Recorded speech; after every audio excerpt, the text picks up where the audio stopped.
Por primera vez en 16 años, la oposición venezolana se impuso al chavismo en estas elecciones de la Asamblea Nacional que se realizaron ayer. 96% de los votos escrutados tras las elecciones y la Mesa de Unidad Democrática obtenía hasta el momento 99 parlamentarios contra 46 cupos para el oficialismo. Vamos a analizar la situación en Venezuela tras estos comicios, cómo se proyecta a partir del triunfo de la oposición.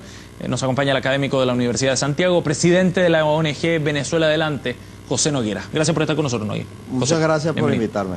José, bueno, primero, a primera vista son resultados preliminares, es el primer boletín que entrega el CNE, 99 diputados para la oposición, 46 para el oficialismo, para el chavismo.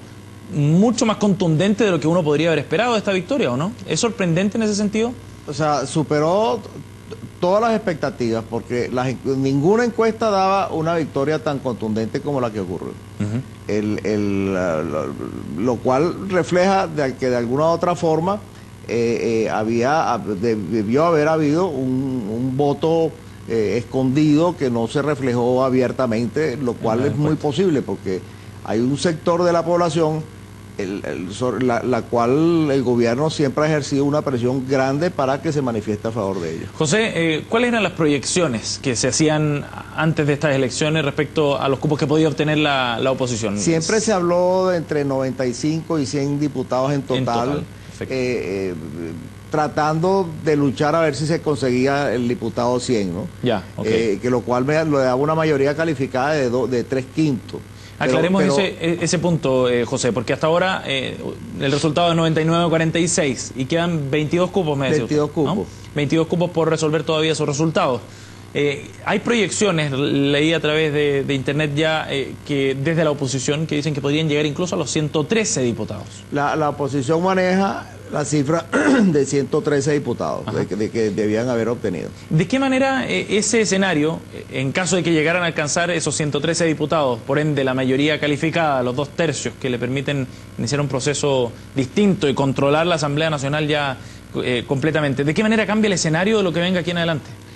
Bueno, lo cambia totalmente, porque con esa mayoría, que es una mayoría de 2/3, la Asamblea tiene el poder de destituir todos los poderes.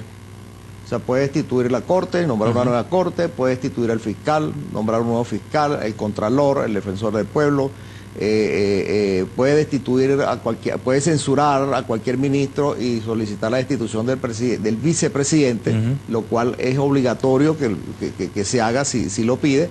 Y una cosa muy importante, que sin consultarle a nadie, puede, sin recoger firmas o algo así, puede solicitar que se haga un referéndum revocatorio para que termine el mandato de presidente Nicolás Maduro. Eso está establecido en la propia Constitución chavista. Está establecido en la propia Constitución chavista. De hecho, claro, cuando habían críticas hacia Hugo Chávez antes o ahora Nicolás Maduro, el argumento era, bueno, aquí en la Constitución se establece un referéndum revocatorio como el procedimiento precisamente para sacarlos del poder. Hay una cosa muy importante.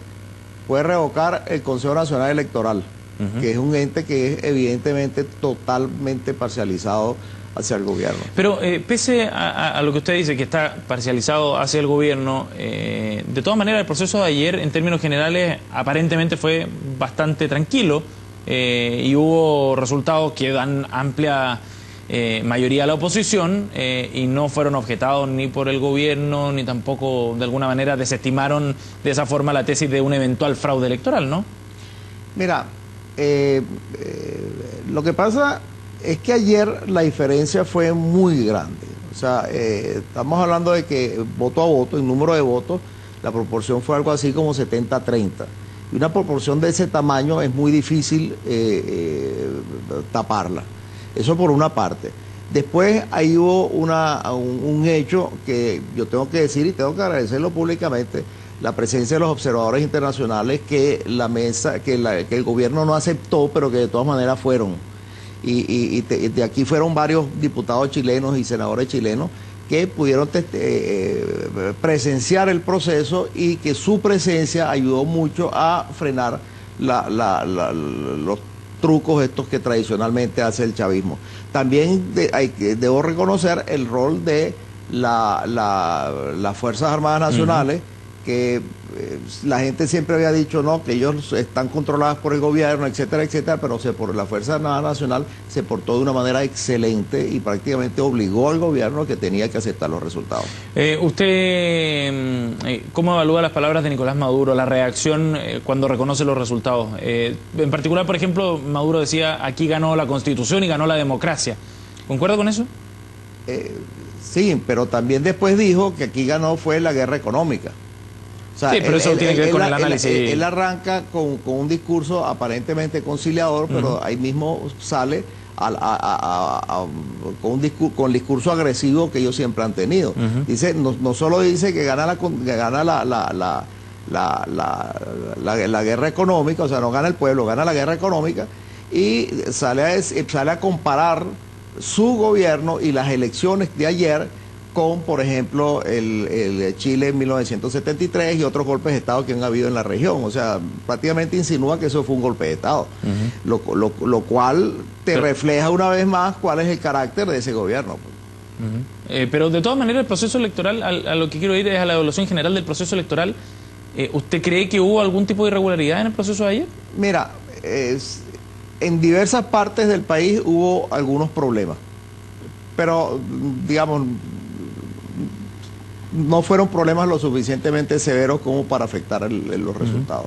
José, ¿qué pasa a partir de ahora en la escena política venezolana con este control?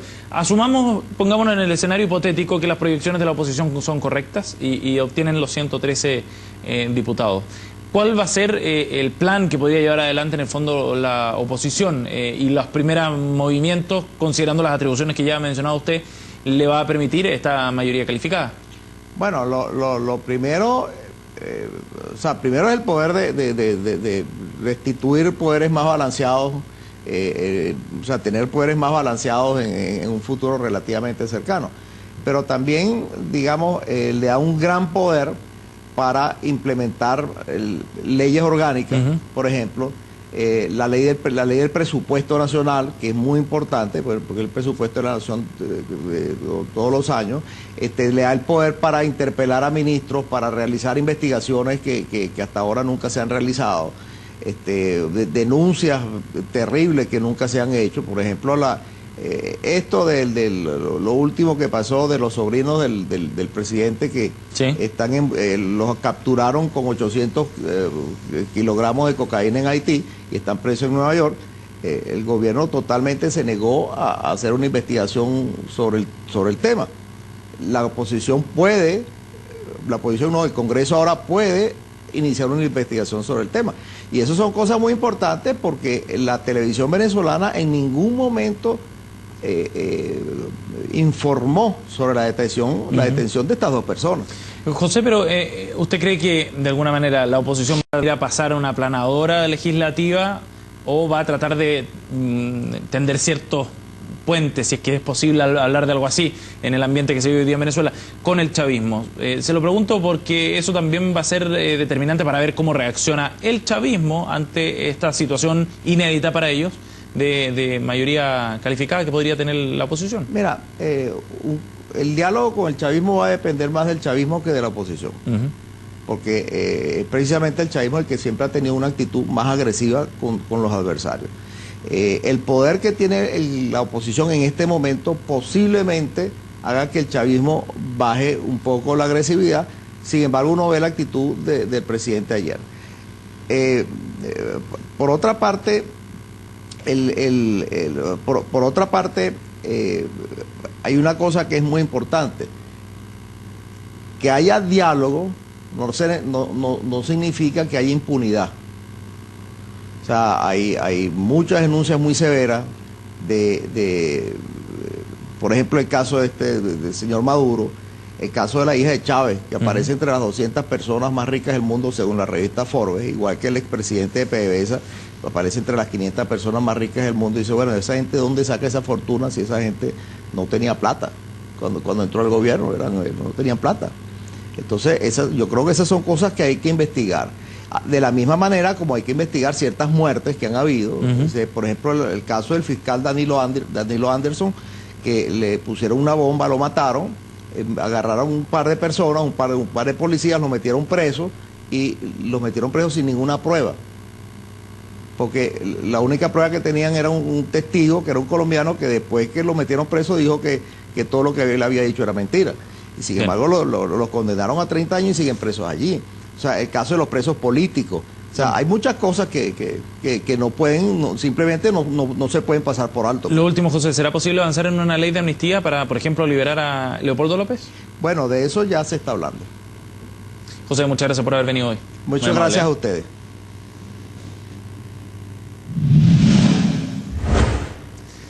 Vamos a ir a otro tema completamente distinto. Durante este mes